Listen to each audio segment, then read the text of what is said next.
Siapa yang Assalamualaikum? Moderator. Oke, dimulai ya. Jadi kota. Sudah. Assalamualaikum warahmatullahi wabarakatuh. Waalaikumsalam warahmatullahi wabarakatuh. Selamat siang kepada Bapak Suwardi selaku dosen pengampu mata kuliah PAI kelas 14. Selamat siang kepada teman-teman semuanya. Di sini saya bertugas sebagai moderator dari kelompok 5 yang akan mempresentasikan tentang kerukunan antar umat beragama. Adapun anggota dari kelompok 5 yaitu next.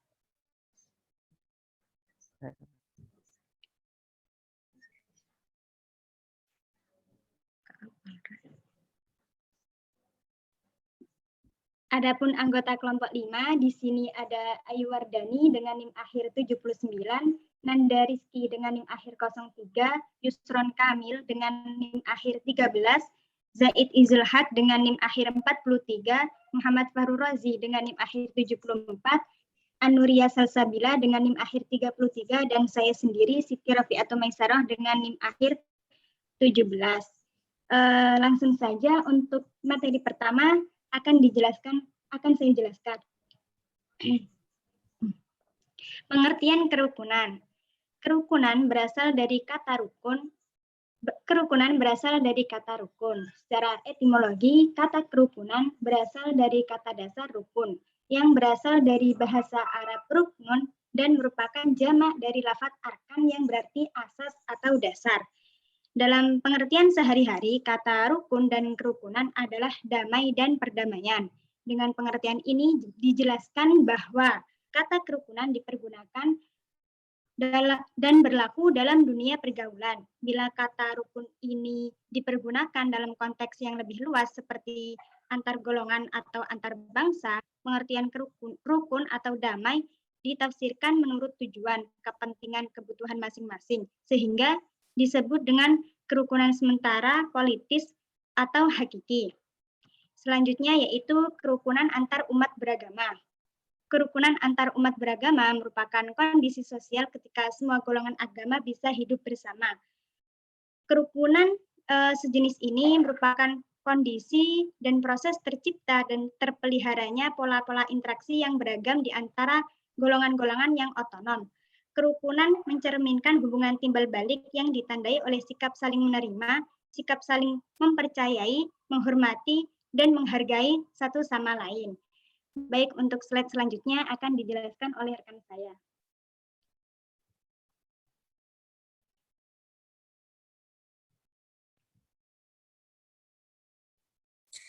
Baik, tujuan antar umat beragama adalah merupakan wujud penerimaan dan kesadaran penuh atas adanya perbedaan dalam realitas kehidupan, sekaligus berupaya mengatasi perbedaan tersebut melalui kerjasama, saling tolong-menolong, dan berupaya menghilangkan tanda-tanda yang membuat timbulnya ketegangan dalam kehidupan sosial masyarakat.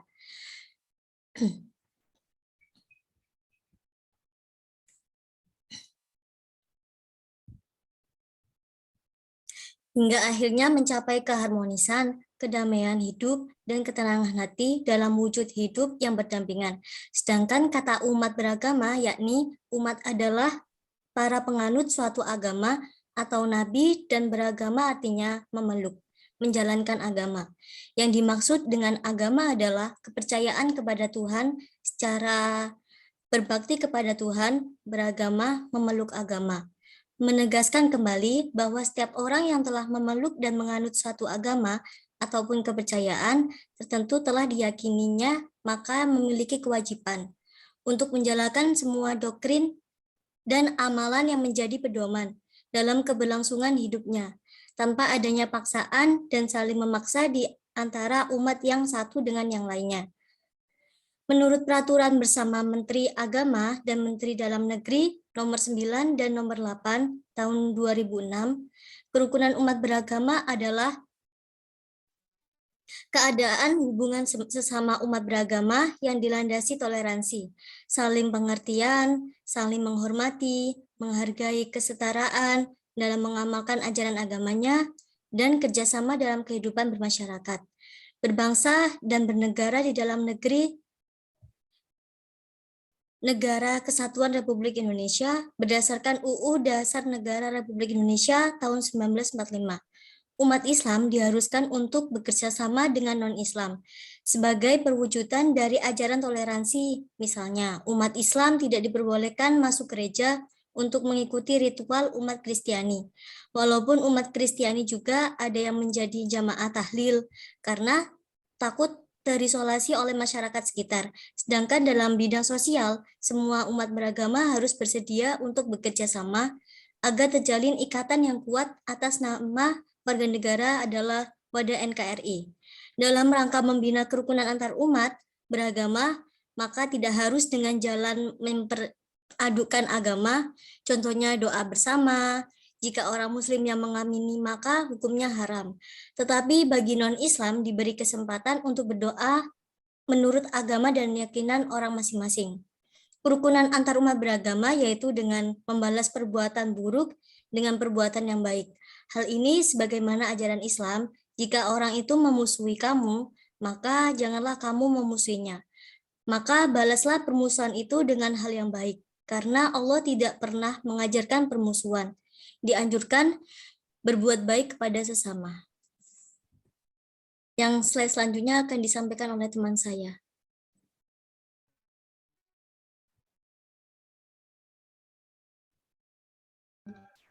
Terima kasih atas waktunya. Saya mohon maaf karena mungkin agak sedikit rame. Di sebelah kos saya ada kajian taklim ya.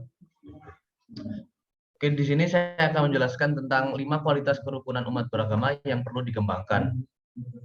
Yang pertama adalah kualitas kerukunan umat beragama harus mempresentasikan sikap religius umatnya. Kerukunan yang terbangun atas dasar kehendaknya merupakan bentuk dan suasana hubungan yang tulus yang didasarkan pada tatanan motif-motif suci dalam rangka pengabdian kepada Tuhan. Oleh karena itu, kerukunan benar-benar dilandaskan pada nilai kesucian, kebenaran, dan kebaikan dalam rangka menyampaikan keselamatan dan kesejahteraan umat. Yang kedua adalah kualitas kerukunan hidup umat beragama harus mencerminkan pola interaksi antara sesama umat beragama yang harmonis, yakni hubungan yang serasi, tegang rasa, saling menghormati, saling mengasihi, saling menyayangi, saling peduli yang didasarkan pada nilai persahabatan, kekeluargaan, persaudaraan, dan rasa sepenanggungan. Yang ketiga adalah kualitas kerukunan hidup umat beragama harus diarahkan pada pengembangan nilai-nilai dinamik, bersemangat, dan gairah dalam mengembalikan nilai kepedulian, kearifan, dan kebajikan bersama. Yang keempat adalah kualitas kerukunan hidup umat beragama harus diorientasikan pada pengembangan suasana kreatif, suasana yang mengembangkan gagasan, upaya, dan kreativitas bersama dalam berbagai sektor untuk kemajuan bersama yang bermakna. Dan yang terakhir, kualitas kerukunan hidup umat beragama harus diarahkan pula pada pengembangan nilai produktivitas umat.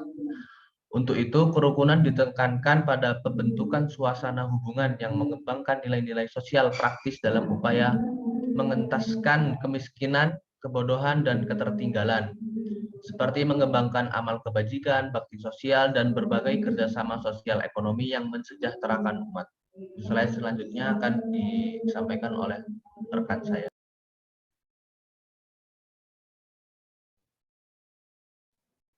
Baik, di sini saya akan menjelaskan 3 prinsip dasar yang bisa dijadikan dalam landasan toleransi. Sebelumnya saya akan menjelaskan tentang kerukunan umat beragama di Indonesia.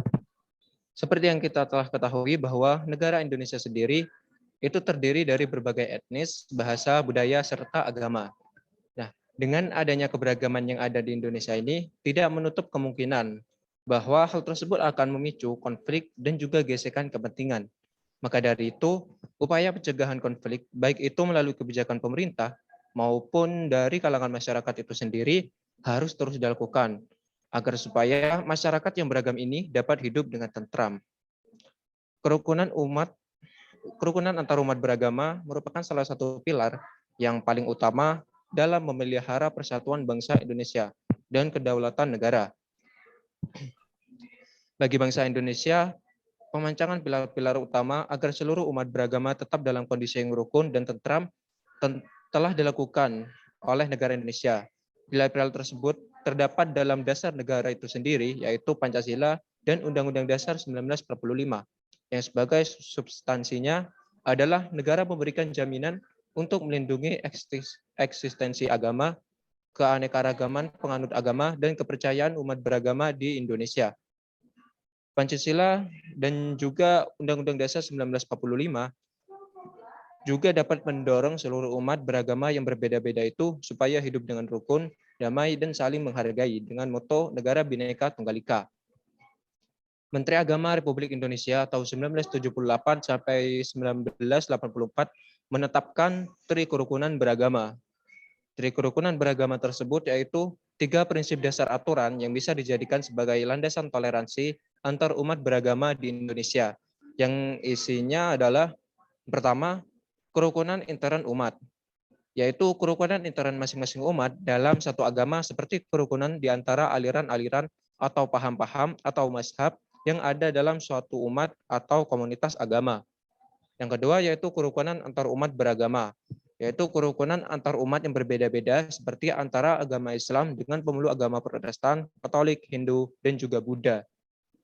Yang ketiga ada kerukunan antar umat beragama dengan pemerintah, yaitu kerukunan antar umat agama dengan pemerintah ialah supaya diupayakan keserasian dan juga keselarasan di antara para pemeluk atau pejabat agama dengan para pejabat pemerintah agar saling memahami dan juga menghargai tugas masing-masing dalam rangka membangun masyarakat yang beragama. Sekian dari saya, selanjutnya akan dilanjutkan oleh teman saya. Terima kasih.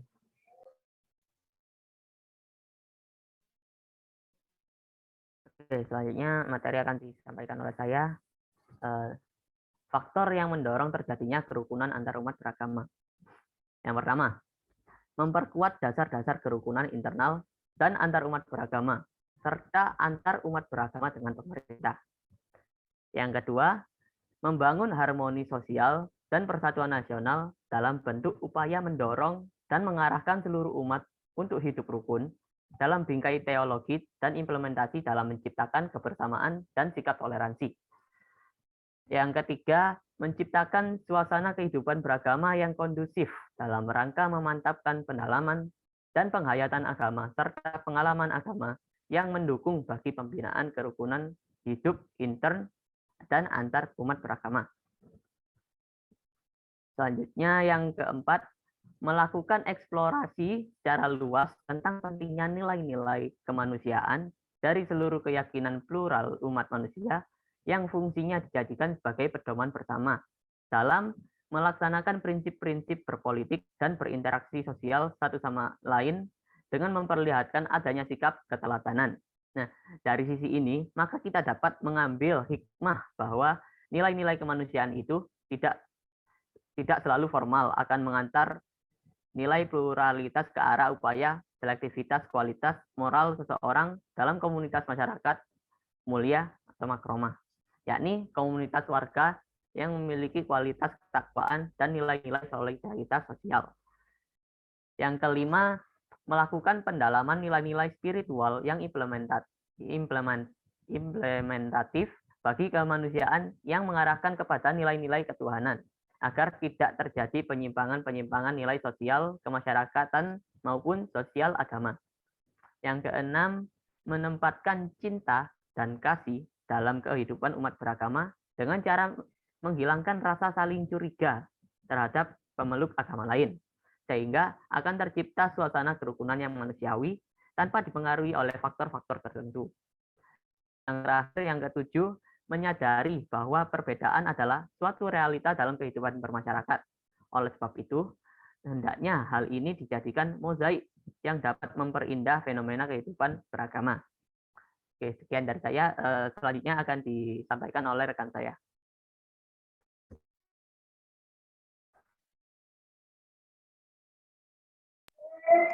Baik, selanjutnya yaitu faktor penghambat terjadinya kerukunan antar umat beragama. Yang pertama yaitu pendirian rumah ibadah. Apabila dalam mendirikan rumah ibadah tidak melihat situasi dan kondisi umat beragama dalam kacamata stabilitas sosial dan budaya masyarakat setempat, maka akan tidak menutup kemungkinan menjadi biang dari pertengkaran atau munculnya permasalahan umat beragama. Yang kedua yaitu penyiaran agama.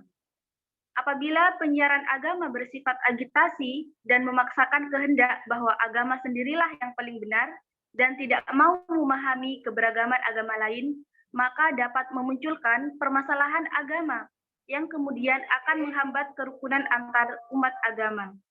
Yang ketiga yaitu ada perkawinan beda agama. Perkawinan beda agama disinyalir akan mengakibatkan hubungan yang tidak harmonis, terlebih pada anggota keluarga masing-masing pasangan yang berkaitan dengan perkawinan, warisan dan harta benda, dan yang paling penting adalah keharmonisan yang tidak mampu bertahan lama di masing-masing keluarga. Yang ketiga yaitu penodaan agama. Melecehkan atau menodai doktrin suatu agama tertentu. Tindakan ini sering dilakukan baik perorangan ataupun kelompok. Meski dalam skala kecil, baru-baru ini penodaan agama banyak terjadi baik dilakukan oleh umat agama sendiri maupun dilakukan oleh umat agama lain.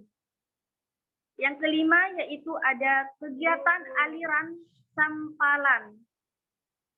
Adalah suatu kegiatan yang menyimpang dari suatu ajaran yang sudah diyakini kebenarannya oleh agama tertentu. Hal ini terkadang sulit diantisipasi oleh masyarakat beragama sendiri, pasalnya akan menjadikan rancu di antara menindak dan menghormati perbedaan keyakinan yang terjadi di dalam agama ataupun antar agama.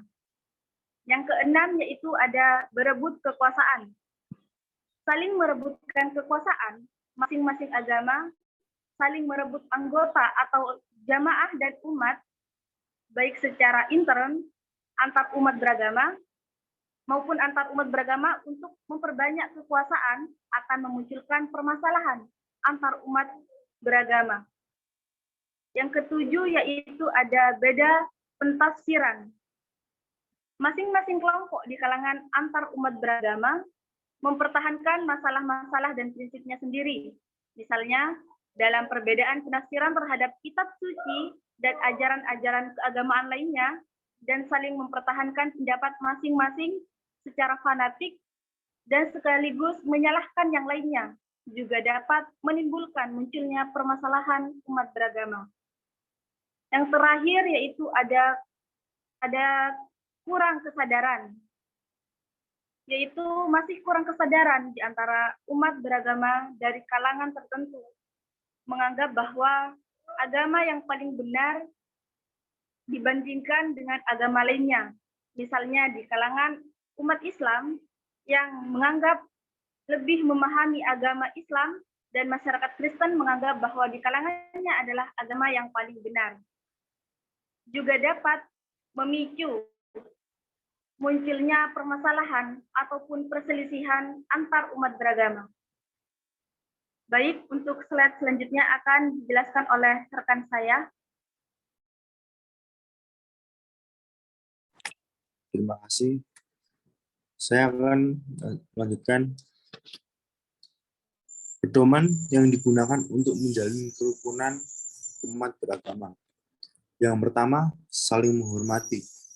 Saling menghormati adalah sikap saling menghormati kepada sesama agama dan kepada seseorang yang berbeda agama untuk saling menghormati. Yang kedua, kebebasan beragama. Manusia tidak dipakukan oleh agama. Setiap manusia bisa memilih agama secara bebas. Dan juga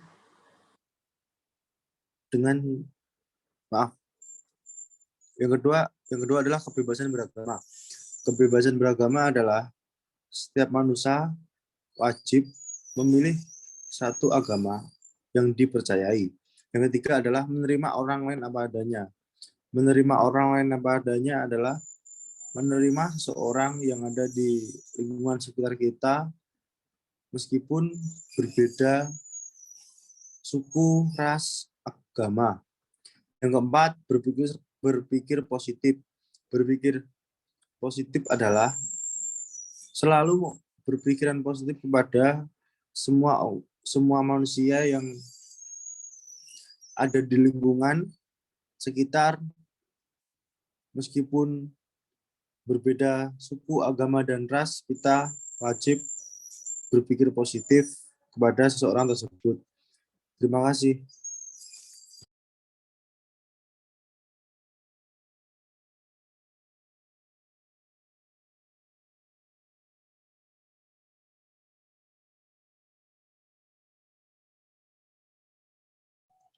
Baik, sekian presentasi dari kelompok 5. Terima kasih untuk pemateri. Kurang lebihnya mohon maaf. Wassalamualaikum warahmatullahi wabarakatuh. Waalaikumsalam warahmatullahi wabarakatuh. Waalaikumsalam.